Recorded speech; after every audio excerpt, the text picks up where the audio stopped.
Μάθημα 1. Εβδομαδιαίος προγραμματισμός γευμάτων. Πρέπει να αγοράσουμε σπανάκι. Πρέπει να πάρουμε λίγο κρέας για δείπνο αυτή την εβδομάδα. Ναι, απολύτως. Η ενσωμάτωση πρωτεΐνης και λαχανικών θα δημιουργήσει ένα ισορροπημένο γεύμα. Συμφωνώ. Ας προγραμματίσουμε τα γεύματά μας για να μπορούμε να ψωνίζουμε αποτελεσματικά. Αυτό ακούγεται σαν μια υπέροχη ιδέα.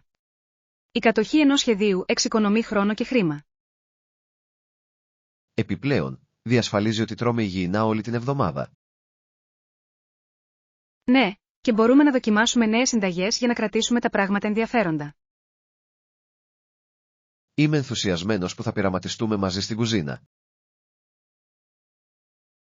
Και εγώ. Ας κάνουμε αυτή την εβδομάδα νόστιμη και θρεπτική. Μαζί, θα δημιουργήσουμε υπέροχα γεύματα. Μάθημα 2. Γιορτές Δεκεμβρίου. Ο Δεκέμβριος είναι ο μήνας των Χριστουγέννων. Οι περισσότεροι κάνουν πολλά χριστουγεννιάτικα ψώνια. Ναι, είναι μια τόσο πολύ άσχολη εποχή του χρόνου, αλλά και γεμάτη χαρά και ενθουσιασμό. Απολύτως. Η διακόσμηση και η γιορτινή ατμόσφαιρα είναι πάντα απογειωτική. Λατρεύω το πως το πνεύμα των γιορτών ενώνει τις κοινότητες. Ναι, είναι μια υπέροχη ευκαιρία για τους ανθρώπους να σκορπίσουν καλοσύνη και ευθυμία. Ας φροντίσουμε να απολαύσουμε τις γιορτές όσο μπορούμε. Συμφωνώ. Το παν είναι να αγαπάς αυτές τις ξεχωριστές στιγμές με αγαπημένα πρόσωπα. Μαζί, μπορούμε να δημιουργήσουμε τις δικές μας παραδόσεις διακοπών. Ναι, ανυπομονώ να γιορτάσω τη σεζόν μαζί σας. Μάθημα 3. Όνειρα ταξιδιού. Στη λίστα με τα ταξίδια μου, πρέπει οπωσδήποτε να πάτε στην Ιαπωνία. Είναι ένας καταπληκτικός προορισμός. Ακούγεται απίστευτο. Πάντα ήθελα να ζήσω τη μοναδική του κουλτούρα. Ναι, ο συνδυασμός παράδοσης και νεωτερικότητας είναι πραγματικά συναρπαστικός. Είμαι ιδιαίτερα ενθουσιασμένος που δοκιμάζω αυθεντική ιαπωνική κουζίνα. Απολύτως. Το φαγητό εκεί είναι ένα τεράστιο μέρος της εμπειρίας. Επιπλέον, η εξερεύνηση των ναών και των κήπων θα κόβει την ανάσα. Ας ξεκινήσουμε να σχεδιάζουμε μαζί το ονειρεμένο μας ταξίδι στην Ιαπωνία. Θα μου άρεσε πολύ. Η ανταλλαγή τέτοιων εμπειριών θα τους έκανε ακόμα πιο αξέχαστους. Είμαι ενθουσιασμένος για τις περιπέτειες που μας περιμένουν. Μάθημα 4. Δυναμική της ομάδας. Νομίζω ότι αυτή η νέα πρωτοβουλία στοχεύει να προσφέρει μεγαλύτερη ευελιξία στην ισορροπία επαγγελματικής και προσωπικής ζωής και αυτό θα μπορούσε πραγματικά να επηρεάσει την ομάδα μας. Απολύτως. Η ευελιξία μπορεί να ενισχύσει την παραγωγικότητα και τη συνολική εργασιακή ικανοποίηση μεταξύ των μελών της ομάδας. Ναι, όταν οι άνθρωποι αισθάνονται υποστήριξη στην προσωπική του ζωή, συχνά αποδίδουν καλύτερα στη δουλειά. Ακριβώς. Είναι σημαντικό να δημιουργηθεί ένα περιβάλλον όπου όλοι νιώθουν ότι εκτιμούν και κατανοούν. Πιστεύω ότι αυτή η αλλαγή θα μπορούσε να οδηγήσει σε μια πιο θετική και συνεργατική ατμόσφαιρα. Οριστικά. Ας συνεχίσουμε να συζητάμε πώς μπορούμε να εφαρμόσουμε αποτελεσματικά αυτές τις αλλαγές. Μαζί, μπορούμε να βοηθήσουμε να γίνει ο χώρος εργασίας μας πιο ευχάριστος χώρος για όλους. Είμαι ενθουσιασμένος που βλέπω τον θετικό αντίκτυπο που μπορεί να έχει αυτή η πρωτοβουλία στην ομάδα μας. Ναι, ας εργαστούμε μαζί για να διασφαλίσουμε ότι θα έχει επιτυχία. Μάθημα 5. Επιδίωξη χόμπι. Ναι, έκανα μαθήματα για μερικά χρόνια. Ήταν πολύ σκληρή δουλειά, αλλά ήταν απίστευτα ανταποδοτική. Αυτό είναι εντυπωσιακό. Η εκμάθηση μιας νέας δεξιότητας απαιτεί αφοσίωση και επιμονή. Απολύτως. Μου άρεσε πολύ η πρόκληση και με βοήθησε να εξελιχθώ προσωπικά. Θαυμάζω τη δέσμευσή σας. Τι μάθατε κατά τη διάρκεια αυτών των μαθημάτων? Έμαθα πολλά για την πειθαρχία και τη σημασία της πρακτικής. Αυτά είναι πολύτιμα μαθήματα που μπορούν να εφαρμοστούν σε πολλούς τομείς της ζωής.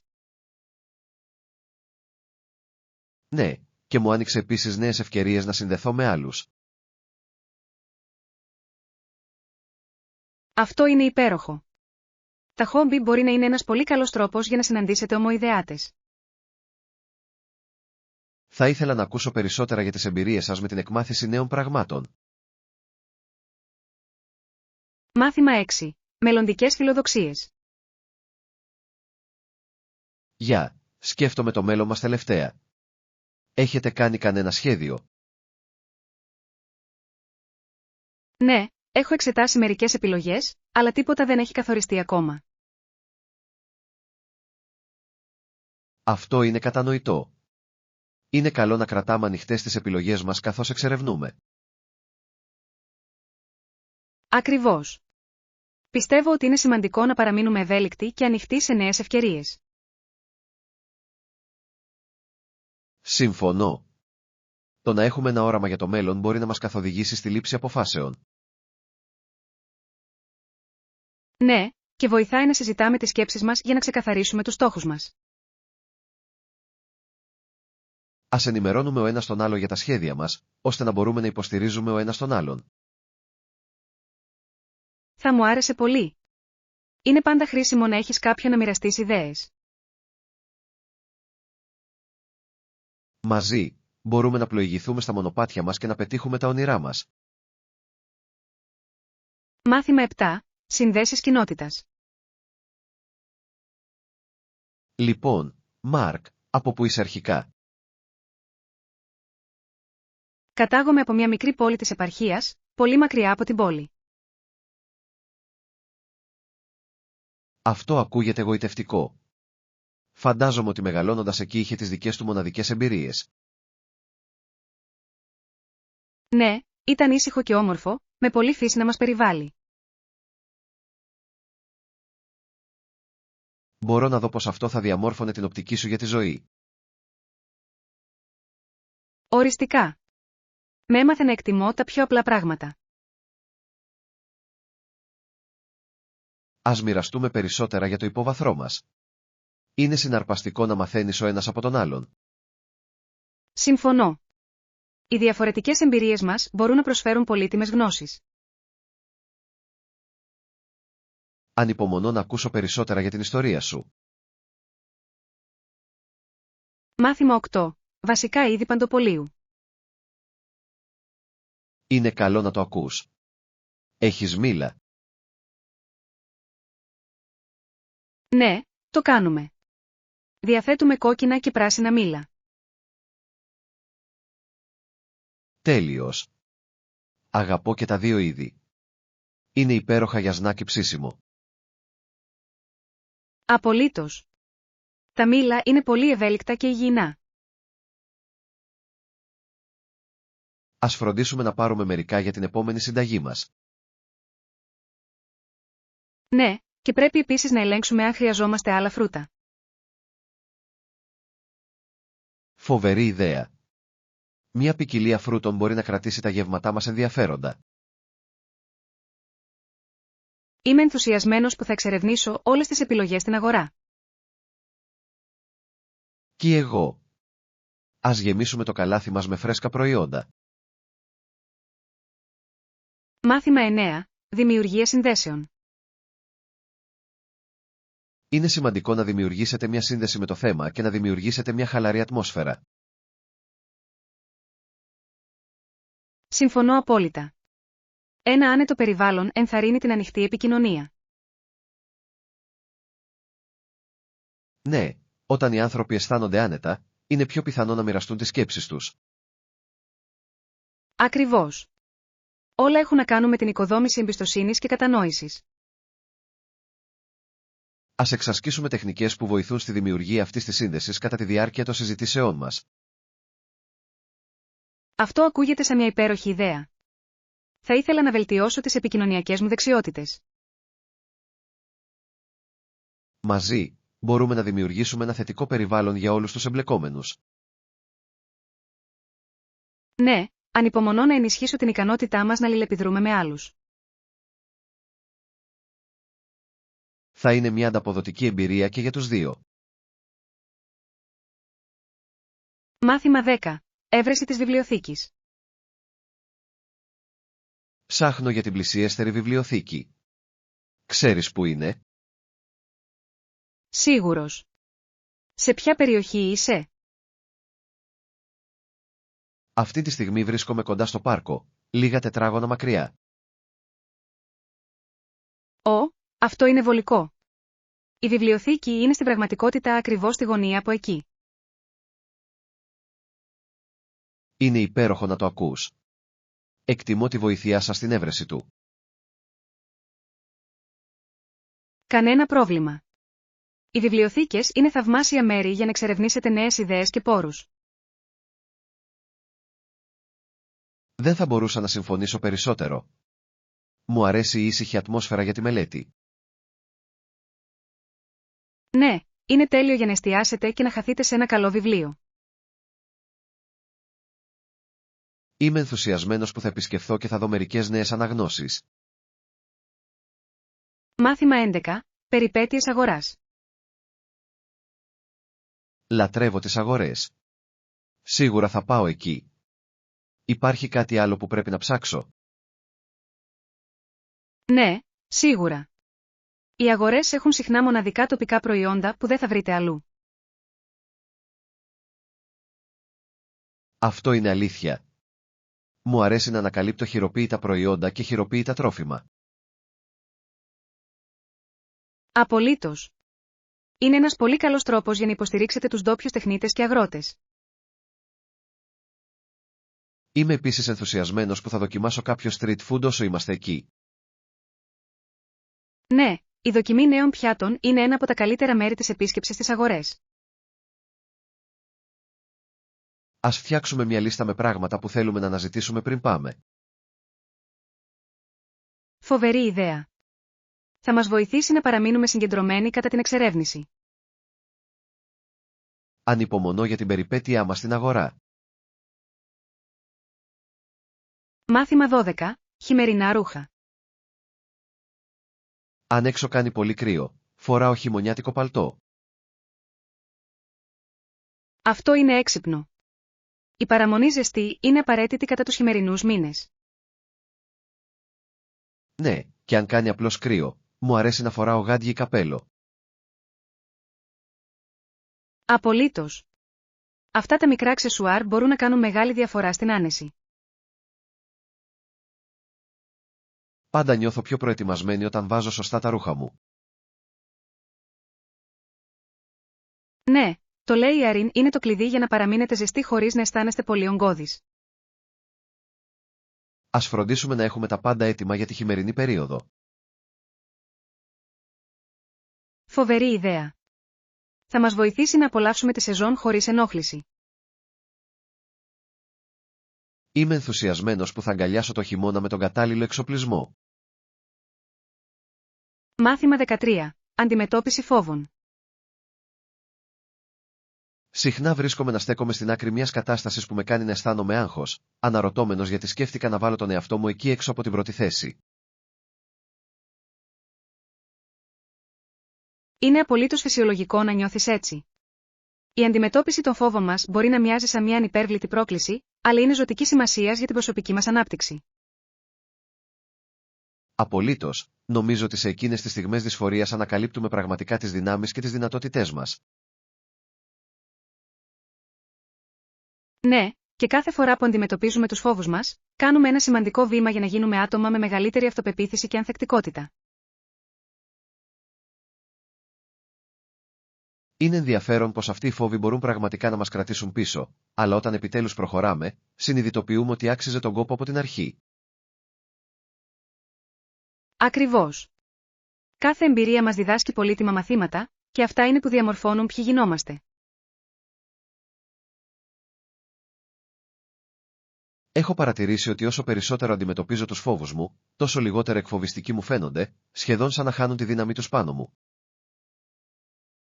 Αυτή είναι η ομορφιά του. Η ανάπτυξη που επιτυγχάνουμε ξεπερνώντας τα εμπόδια μας βοηθά να αντιμετωπίσουμε ακόμη μεγαλύτερες προκλήσεις στο μέλλον. Δικαίωμα.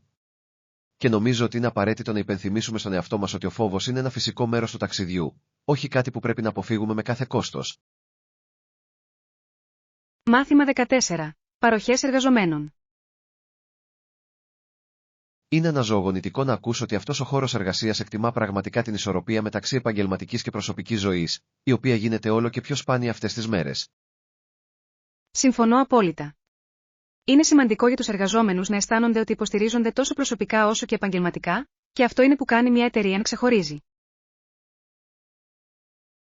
Τι είδους παροχές σε εργαζομένους προσφέρει αυτός ο οργανισμός που συμβάλλουν σε αυτή την ισορροπία?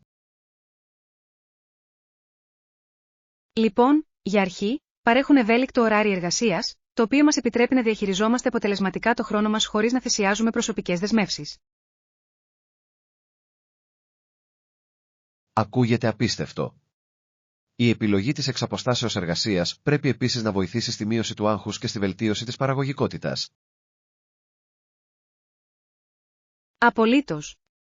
Επιπλέον, προσφέρουν επίσης προγράμματα ευεξίας, τα οποία μας ενθαρρύνουν να δίνουμε προτεραιότητα στην υγεία και την ευεξία μας. Είναι υπέροχο να βλέπεις εταιρείες να επενδύουν στη ψυχική και σωματική υγεία των εργαζομένων τους. Πραγματικά τονώνει το ηθικό. Ακριβώς. Όταν οι εργαζόμενοι είναι χαρούμενοι και υγιείς, είναι πιο αφοσιωμένοι και παρακινούνται να συμβάλλουν στην επιτυχία του οργανισμού. Μπορώ να δω πως αυτά τα ωφέλη δημιουργούν ένα θετικό εργασιακό περιβάλλον, καθιστώντας το ένα ελκυστικό μέρος για εργασία. Μάθημα 15. Φθινοπορεινές εκθέσεις. Θεωρώ ότι είναι συναρπαστικό το πως οι άνθρωποι από πόλεις και πόλεις ηραίουν σε φθινοπορεινές εκθέσεις, παρόλο που μπορεί να μην συνδέονται άμεσα με τη γεωργία. Είναι αλήθεια.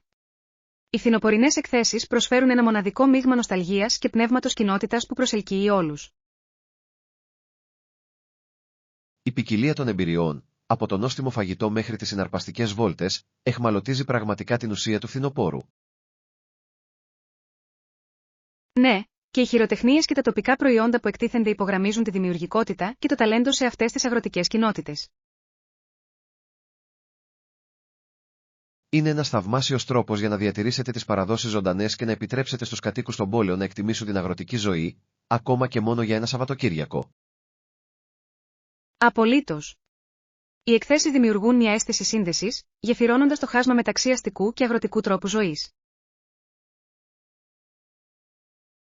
Επιπλέον, υπάρχει κάτι μαγικό στην ατμόσφαιρα, με το γέλιο και τη χαρά να γεμίζει τον αέρα καθώς οι οικογένειες συγκεντρώνονται. Πράγματι.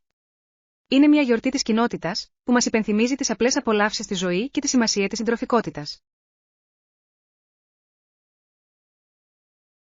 Νομίζω ότι αυτός είναι ο λόγος που αυτές οι εκδηλώσεις συνεχίζουν να ευδοκιμούν. Προσφέρουν μια απόδραση και μια ευκαιρία να επανασυνδεθούμε με τις ρίζες μας. Μάθημα 16. Ανθεκτικότητα της πόλης. Μετά από πολιορκία για 18 χρόνια, είναι αξιοσημείωτο να δούμε πως μια πόλη μπορεί ακόμα να ευδοκιμήσει με τέτοια ζωντάνια και ελπίδα. Είναι πραγματικά εμπνευσμένο. Η ανθεκτικότητα της κοινότητας λέει πολλά για την αποφασιστικότητα και το πνεύμα τους. Ναι, παρά τις προκλήσεις που αντιμετωπίζουν, οι άνθρωποι έχουν διατηρήσει μια αίσθηση ταυτότητας και υπερηφάνειας για την πόλη τους. Αυτό είναι απόδειξη της δύναμής τους. Όχι μόνο έχουν επιβιώσει, αλλά έχουν βρει επίσης τρόπους να ανθίσουν ενάντια στις πιθανότητες. Είναι συναρπαστικό πως οι αντιξοότητες μπορούν μερικές φορές να αναδείξουν το καλύτερο στους ανθρώπους, ενισχύοντας την ενότητα και τη δημιουργικότητα. Απολύτως. Η αποφασιστικότητα να ξαναχτίσουν και να βελτιώσουν το περιβάλλον τους είναι ένα ισχυρό κίνητρο. Πιστεύω ότι η ελπίδα που κουβαλούν είναι αυτή που κρατά την πόλη ζωντανή, οδηγώντας την πρόοδο και την καινοτομία. Ναι, Και η ιστορία τους χρησιμεύει ως υπενθύμηση ότι ακόμα και στις πιο σκοτεινές στιγμές, υπάρχει πάντα ένα φως που μας καθοδηγεί μπροστά. Νομίζω ότι γι' αυτό είναι σημαντικό να μοιραζόμαστε αυτές τις αφηγήσεις. Εμπνέουν τους άλλους που αντιμετωπίζουν τις δικές τους δυσκολίες να επιμείνουν. Μάθημα 17. Συναντήσεις στάσεων λεωφορείου. Περιστασιακά, όταν αργό ή με πιάνει η βροχή, βρίσκομαι στη στάση του λεωφορείου κοντά στο σπίτι σας, νιώθοντας κάπως ακατάλληλη. Είναι ενδιαφέρον πως αυτές οι μικρές στιγμές μπορούν να οδηγήσουν σε απροσδόκητες συναντήσεις, έτσι δεν είναι? Οριστικά. Είναι αστείο πως κάτι τόσο απλό όπως η αναμονή για ένα λεωφορείο μπορεί να δημιουργήσει μια ευκαιρία για συζήτηση. Ναι, και αυτές οι στιγμές συχνά οδηγούν σε βαθύτερες συνδέσεις, επιτρέποντάς μας να μοιραστούμε μέρη της ζωής μας. Νομίζω ότι υπογραμμίζει επίσης το απρόβλεπτο της ζωής. Ποτέ δεν ξέρουμε ποιον μπορεί να συναντήσουμε ή τι μπορεί να μάθουμε. Ακριβώς. Κάθε αλληλεπίδραση έχει τη δυνατότητα να εμπλουτίσει τις εμπειρίες μας και να διευρύνει τις προοπτικές μας. Υποθέτω ότι μας θυμίζει να είμαστε ανοιχτοί στον κόσμο γύρω μας, ακόμα και στις πιο κοσμικές καταστάσεις. Απολύτως. Υπάρχει ομορφιά στα συνηθισμένα, και μερικές φορές οι πιο σημαντικές στιγμές συμβαίνουν εκεί που δεν τις περιμένουμε.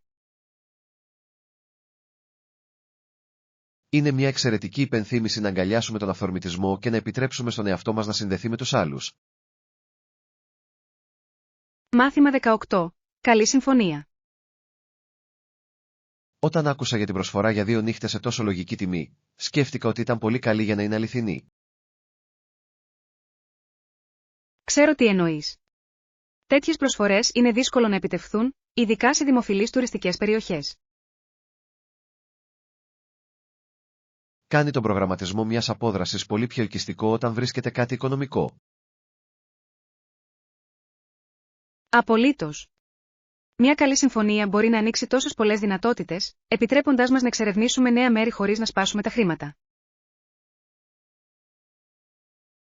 Νομίζω ότι είναι σημαντικό να εκμεταλλευόμαστε τέτοιες ευκαιρίες, ειδικά όταν εμφανίζονται απροσδόκητα.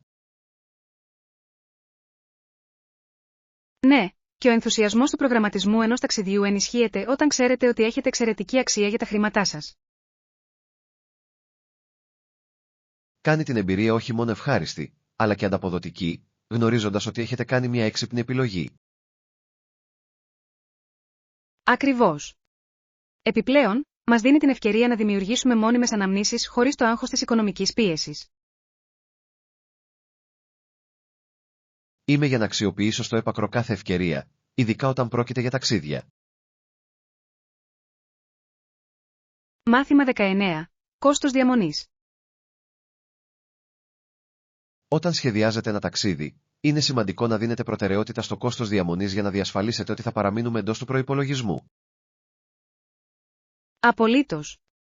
Η έβρεση του κατάλληλου μέρους για διαμονή μπορεί να επηρεάσει σημαντικά τη συνολική εμπειρία των ταξιδιών μας. Είναι συχνά συνετό να εξετάζετε ξενώνες ή οικονομικά ξενοδοχεία, ειδικά όταν ταξιδεύετε σε δημοφιλείς προορισμούς. Ναι, και πολλοί ξενώνες προσφέρουν μοναδικές εμπειρίες και κοινωνικές ευκαιρίες που μπορεί να μην προσφέρουν τα ξενοδοχεία. Επιπλέον, η διαμονή σε οικονομικό κατάλημα δεν σημαίνει ότι θυσιάζεις την άνεση. Πολλά είναι αρκετά άνετα και σε καλή τοποθεσία. Ακριβώς. Το παν είναι να βρούμε μια ισορροπία μεταξύ κόστους και ευκολίας, διασφαλίζοντας ότι θα αξιοποιήσουμε στο έπακρο τη διαμονή μας. Νομίζω ότι η έρευνα και η σύγκριση επιλογών μπορεί να οδηγήσει σε μερικές εκπληκτικές ανακαλύψεις που ενισχύουν την ταξιδιωτική μας εμπειρία. Οριστικά. Και το να προσέχουμε τις δαπάνες μας επιτρέπει να διαθέτουμε περισσότερα για δραστηριότητες και εμπειρίες. Είναι μια κατάσταση win-win. Μπορούμε να εξερευνήσουμε περισσότερα διατηρώντας παράλληλα τα οικονομικά μας ισορροπημένα. Μάθημα 20. Ευρωπαϊκές προκλήσεις.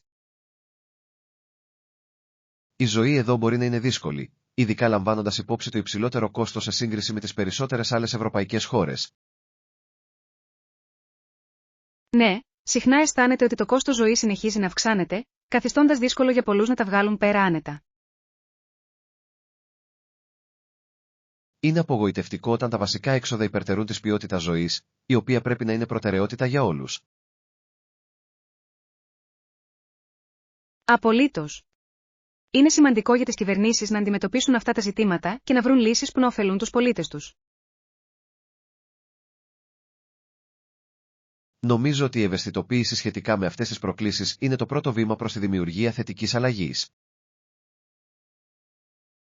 Ναι, και οι ανοιχτές συζητήσεις μπορούν να οδηγήσουν σε καινοτόμες ιδέες που βελτιώνουν τις συνθήκες διαβίωσης για όλους. Είναι ζωτική σημασίας να θυμόμαστε ότι ενώ οι προκλήσεις μπορεί να φαίνονται τρομακτικές, υπάρχει πάντα ελπίδα για πρόοδο. Ακριβώς. Οι κοινότητες που ενώνονται για να υποστηρίξουν τις ανάγκες τους μπορούν να οδηγήσουν σε σημαντικές βελτιώσεις. Πιστεύω ότι υποστηρίζοντας ο ένας τον άλλον, μπορούμε να οικοδομήσουμε ένα ισχυρότερο μέλλον για εμάς και τις επόμενες γενιές. Μάθημα 21. Ποκαχόντας. Η στιγμή ήταν τόσο οδυνηρή όταν η Ποκαχόντας έτρεξε στο Σμιθ. Οι πράξεις της μίλησαν πολλά για τα συναισθήματά της. Πράγματι, ήταν μια κρίσιμη καμπή στην ιστορία τους, αναδεικνύοντας το βάθος των συναισθημάτων και της δέσμευσής της. Ο τρόπος που έπιασε το χέρι του στην αγκαλιά της ήταν τρυφερός και δυνατός, συμβολίζοντας την ενότητα μέσα στη σύγκρουση. Ναι, και έδειξε τη γενναιότητα της να υπερασπιστεί τα πιστεύω της, ακόμη και μπροστά στις αντιξοότητες. Νομίζω ότι αυτή η στιγμή συμπυκνώνει την ουσία του χαρακτήρα της, δυνατή αλλά συμπονετική, πρόθυμη να ρισκάρει τα πάντα. Απολύτως. Είναι μια επενθύμηση του πως η αγάπη και το θάρρος μπορούν να ξεπεράσουν τα πολιτιστικά εμπόδια και να φέρουν τους ανθρώπους κοντά. Η ιστορική σημασία της σχέσης τους προσθέτει άλλο ένα επίπεδο βάθους στην ιστορία τους. Ναι, και μας ενθαρρύνει να αναλογιστούμε τη σημασία της κατανόησης και της ενσυναίσθησης στη ζωή μας. Η αφήγησή του συνεχίζει να αντυχεί, υπενθυμίζοντας μας την πολυπλοκότητα της ανθρώπινης σύνδεσης σε όλη την ιστορία. Μάθημα 22. Υπερνίκηση της νευρικότητας. Οι άνθρωποι συχνά μου λένε ότι δεν φαίνομαι καθόλου νευρικός, κάτι που είναι ένα κομπλιμέντο που εκτιμώ αλλά και το βρίσκω διασκεδαστικό. Είναι ενδιαφέρον πως η εξωτερική μας εμφάνιση μπορεί μερικές φορές να κρύψει αυτό που πραγματικά νιώθουμε μέσα μας. Ναι, μερικές φορές νιώθω αυτόν τον γνωστό κόμπο στο στομάχι μου, ειδικά πριν από σημαντικά γεγονότα ή παρουσιάσεις. Απολύτως. Είναι μια κοινή εμπειρία και η αναγνώριση ότι η νευρικότητα είναι το πρώτο βήμα για να τη ξεπεράσεις. Νομίζω ότι είναι σημαντικό να θυμόμαστε ότι το να νιώθουμε νευρικότητα είναι μια φυσική αντίδραση και δεν καθορίζει τις ικανότητές μας. Ακριβώς. Η αγκαλιά αυτών των συναισθημάτων μπορεί πραγματικά να μας δώσει τη δυνατότητα να αποδώσουμε καλύτερα και να συνδεθούμε με το κοινό μας. Είναι συναρπαστικό πως η μετατροπή αυτής της ενέργειας σε ενθουσιασμό μπορεί να κάνει τη διαφορά στην απόδοσή μας.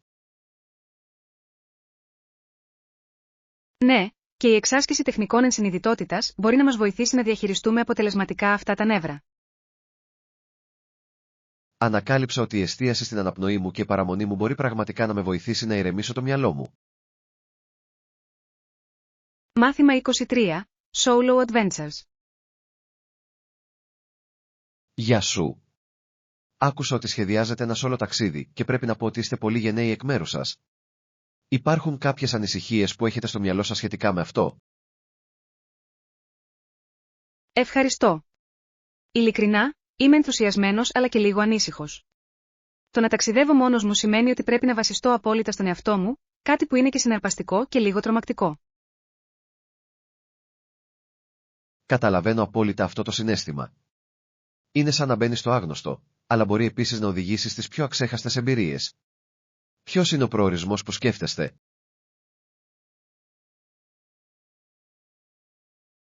Σκέφτομαι μια όμορφη χώρα όπως η Ιαπωνία. Η κουλτούρα, το φαγητό και τα αξιοθέατα είναι απλά μαγευτικά, αλλά ανησυχώ να πλοηγηθώ στα πάντα μόνος μου.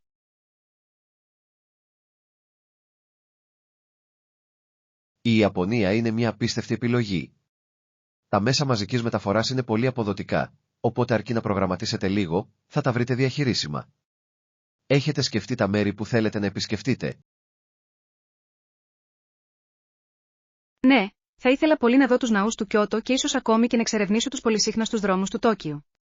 Φαίνεται σαν ένας τέλειος συνδυασμός παράδοσης και νεωτερικότητας, δεν νομίζετε? Απολύτως.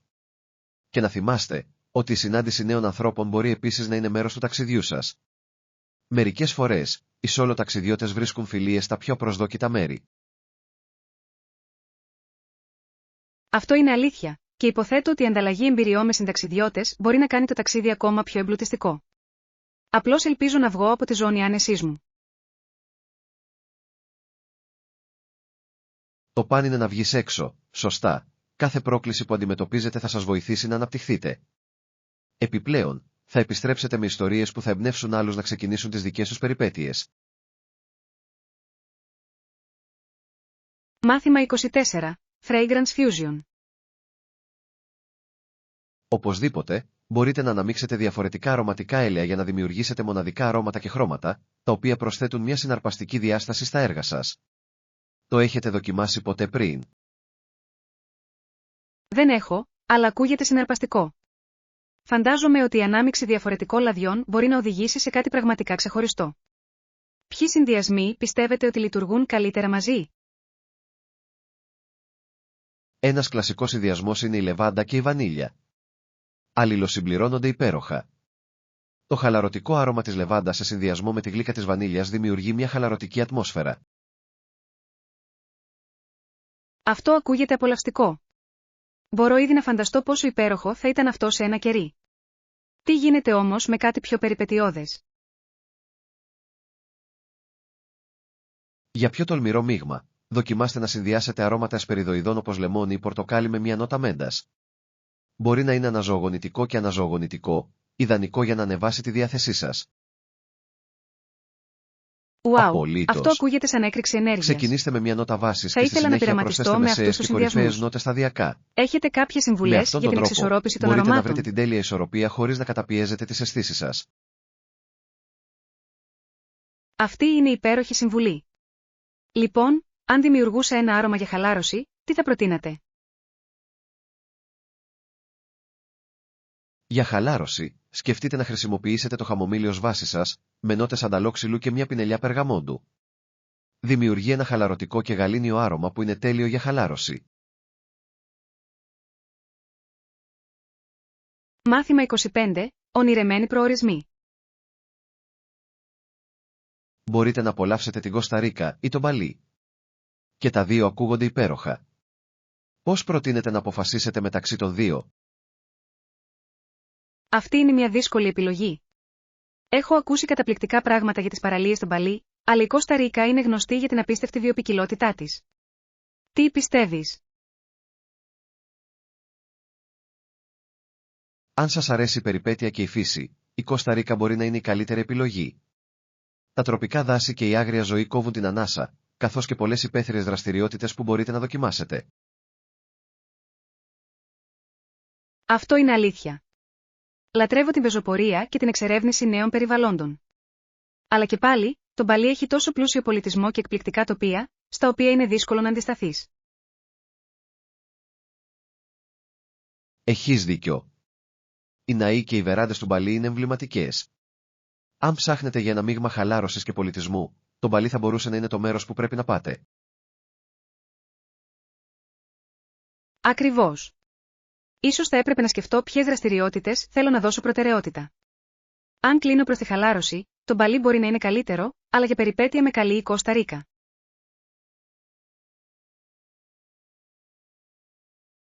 Αυτή είναι μια έξυπνη προσέγγιση. Θα μπορούσατε ακόμη και να εξετάσετε το συνδυασμό και το δύο. Περάστε μερικές μέρες στο ένα και μετά ταξιδέψτε στο άλλο. Αυτό ακούγεται τέλειο. Μια περιπέτεια διπλού προορισμού θα μου επέτρεπε να ζήσω τα καλύτερα και των δύο κόσμων. Θα πρέπει να ερευνήσω πώς να διαχειριστώ τα ταξιδιωτικά logistics. Στα σίγουρα. Απλώς σκεφτείτε όλες τις εκπληκτικές ιστορίες που θα φέρετε πίσω. Είτε πρόκειται για χαλάρωση σε μια παραλία είτε για πεζοπορία σε ένα τροπικό δάσος, κάθε εμπειρία θα είναι μοναδική. Μάθημα 26. Ιστορικοί προβληματισμοί.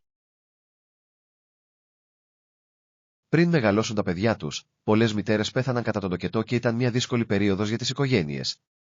Πώς πιστεύετε ότι αυτό διαμόρφωσε την κοινωνική δυναμική εκείνης της εποχής? Πρέπει να έχει δημιουργήσει σημαντικό αντίκτυπο. Οι οικογένειες συχνά βασίζονταν σε μεγάλο βαθμό στις μητέρες, οπότε η απουσία τους θα είχε αφήσει ένα τεράστιο κενό. Πώς πιστεύετε ότι οι πατεράδες το αντιμετώπισαν αυτό? Λοιπόν, κατά τη διάρκεια εκείνων των εποχών, οι πατέρες συνήθως δεν αναλάμβαναν τους ρόλους φροντίδας όπως σήμερα. Συχνά τους άφηναν να τα καταφέρουν μόνοι τους, κάτι που πρέπει να τους ήταν απίστευτα δύσκολο. Απολύτως. Είναι συναρπαστικό να σκεφτόμαστε πώς έχουν εξελιχθεί οι κοινωνικές προσδοκίες. Σήμερα και οι δύο γονείς μοιράζονται πιο ισότιμα τις ευθύνες. Ναι, και αυτές οι ιστορικές προκλήσεις υπογραμμίζουν τη σημασία των συστημάτων υποστήριξης. Οι κοινότητες πιθανότατα συσπυρώθηκαν για να βοηθήσουν οικογένειες που έχουν ανάγκη. Αυτό είναι ένα σπουδαίο σημείο. Δείχνει πόσο κρίσιμη ήταν η ανθεκτικότητα τότε και πως οι κοινότητες προσαρμόστηκαν για να υποστηρίζουν η μία την άλλη. Δικαίωμα. Είναι ενδιαφέρον να δούμε πως αυτές οι εμπειρίες διαμόρφωσαν πολιτιστικές προοπτικές για την οικογένεια και τη γονική μέριμνα κατά τη διάρκεια των γενεών. Πράγματι. Με κάνει επίσης να εκτιμώ τις εξελίξεις που έχουμε σήμερα στην υγειονομική περίθαλψη και την υποστήριξη των μητέρων. Απολύτως. Συχνά θεωρούμε δεδομένες αυτές τις προόδους, αλλά η κατανόηση του παρελθόντος μας βοηθά να εκτιμήσουμε το παρόν. Μάθημα 27. Urban Gandars. Η Βρετανική Κολομβία περιλαμβάνει την πόλη του Βανκούβερ, όπου ζουν περίπου 2 εκατομμύρια άνθρωποι. Έχετε επισκεφθεί ποτέ μια τόσο ζωντανή πόλη? Δεν έχω, αλλά έχω ακούσει απίστευτα πράγματα για το Βανκούβερ. Ο συνδυασμός φυσικής ομορφιάς και αστικής ζωής ακούγεται σαν όνειρο. Ποια είναι η αγαπημένη σας πτυχή της πόλης? Λατρεύω το εκπληκτικό τοπίο. Τα βουνά στο βάθος με τον ορίζοντα δημιουργούν μια εκπληκτική θέα, ειδικά κατά τη δύση του ηλίου. Αυτό ακούγεται καταπληκτικό. Μπορώ να φανταστώ πόσο γραφικό πρέπει να είναι. Πιστεύετε ότι η πόλη προσφέρει μια καλή ισορροπία μεταξύ φύσης και ζωής στην πόλη? Οριστικά.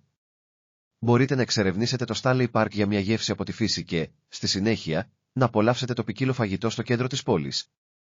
Είναι το καλύτερο και των δύο κόσμων. Αυτό είναι τέλειο για κάποιον σαν εμένα που αγαπά τόσο τις υπαίθριες περιπέτειες όσο και τις πολιτιστικές εμπειρίες. Τι δραστηριότητες προτείνετε εκεί? Θα πρότεινα να κάνετε ποδήλατο γύρω από το θαλάσσιο τοίχο ή να επισκεφθείτε το νησί Γκράνβιλ για τοπική τέχνη και φαγητό. Κάθε γωνιά της πόλης έχει τη δική της μοναδική γοητεία.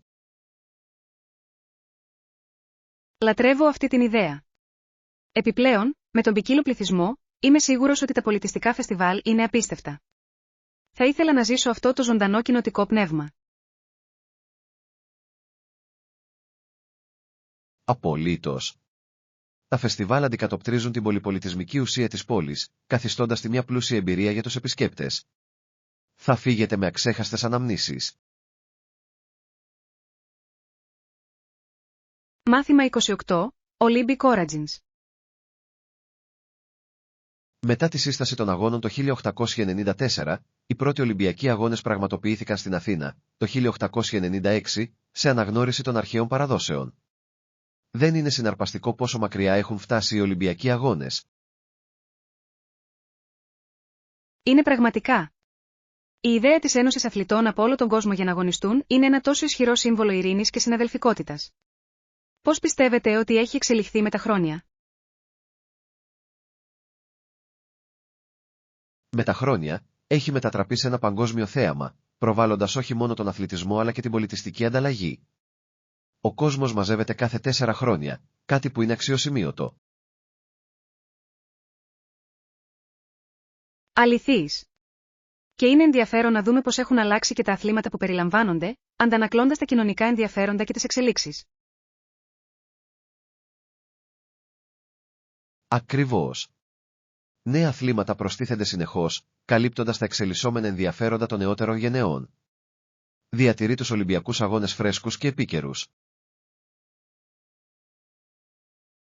Θαυμάζω επίσης πως οι αγώνες προωθούν την αθλητική αριστεία. Εμπνέουν αμέτρητα άτομα να κυνηγήσουν τα όνειρά τους, ανεξάρτητα από το υποβαθρό τους. Δικαίωμα. Οι ιστορίες των αθλητών που ξεπερνούν τις προκλήσεις μπορεί να είναι απίστευτα συγκινητικές. Πρόκειται για κάτι περισσότερο από απλά μετάλλια. Έχει να κάνει με την ανθεκτικότητα και την αποφασιστικότητα. Απολύτως. Και οι Ολυμπιακοί Αγώνες υπογραμμίζουν επίσης τη σημασία του αθλητισμού και του εφαγωνίζεστε, που είναι κρίσιμες αξίες στην κοινωνία μας. Καλά τα είπες. Η κληρονομιά των Ολυμπιακών Αγώνων θα συνεχίσει να εμπνέει τις μελλοντικές γενιές, υπενθυμίζοντάς μας τη δύναμη της ενότητας μέσω του αθλητισμού. Μάθημα 29. Παραδόσεις των διακοπών. Τα Χριστούγεννα στις περισσότερες δυτικές χώρες είναι η μεγαλύτερη γιορτή του χρόνου, γεμάτη με παραδόσεις και γιορτές.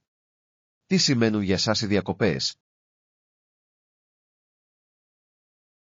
Για μένα, τα Χριστούγεννα αντιπροσωπεύουν μια περίοδο χαράς και συντροφικότητας με την οικογένεια και τους φίλους. Η ζεστασιά της εποχής είναι πραγματικά ξεχωριστή, δεν νομίζετε?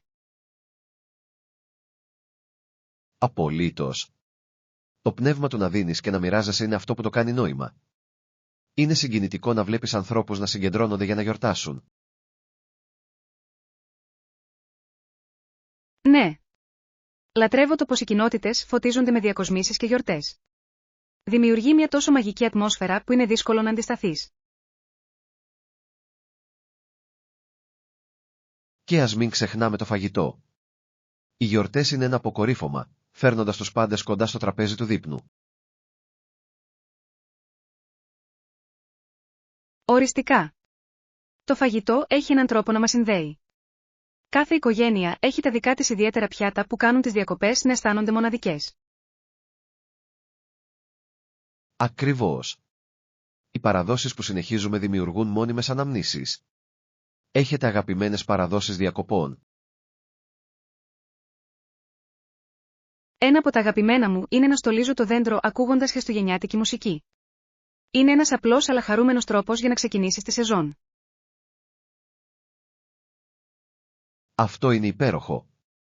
Είναι αυτές οι μικρές στιγμές που αποτυπώνουν πραγματικά την ουσία του πνεύματος των γιορτών. Μάθημα 30. Το μεγαλείο της φύσης. Το μεγαλείο του Yellowstone είναι τόσο εντυπωσιακό που ζήτησα να γίνει εθνικό πάρκο εκείνη την εποχή. Έχετε σκεφτεί ποτέ να επισκεφτείτε ένα τέτοιο φυσικό θαύμα? Έχω. Το Yellowstone έχει μια ιδιαίτερη γοητεία με τα γεωθερμικά χαρακτηριστικά και την ποικιλόμορφη άγρια ζωή. Πρέπει να κόβει την ανάσα να το ζήσεις από κοντά. Απολύτως. Τα χρώματα των θερμών πηγών και το θέαμα των θερμοπίδακες που εκρήγνεται είναι πραγματικά μαγευτικά. Είναι σαν να μπαίνεις σε έναν άλλο κόσμο. Ακούγεται απίστευτο. Μπορώ να φανταστώ πόσο η εξερεύνηση του πάρκου θα ήταν μια περιπέτεια γεμάτη με στιγμές δέους. Ποιο είναι το αγαπημένο σου σημείο εκεί? Θα έλεγα ότι το Old Faithful είναι κάτι που πρέπει να δείτε. Το να το βλέπεις να εκρήγνεται δεν είναι μόνο εντυπωσιακό αλλά και μια υπενθύμηση της δύναμης της φύσης. Μπορώ να καταλάβω γιατί αυτό θα ήταν ένα αποκορύφωμα. Θα ήθελα πολύ να περπατήσω στα μονοπάτια και να απολαύσω την εκπληκτική θέα στην πορεία. Η πεζοπορία είναι ένας φανταστικός τρόπος για να συνδεθείτε με τη φύση. Ο καθαρός αέρας και τα όμορφα τοπία δημιουργούν μια αξέχαστη εμπειρία. Σίγουρα προσθέτω το Yellowstone στη λίστα με τα ταξίδια μου. Ο συνδυασμός περιπέτειας και ηρεμίας ακούγεται τέλειος. δεν θα το μετανιώσεις. Η φύση έχει έναν τρόπο να αναζωογονεί το πνεύμα και το Yellowstone είναι ένα χαρακτηριστικό παράδειγμα αυτής της ομορφιάς.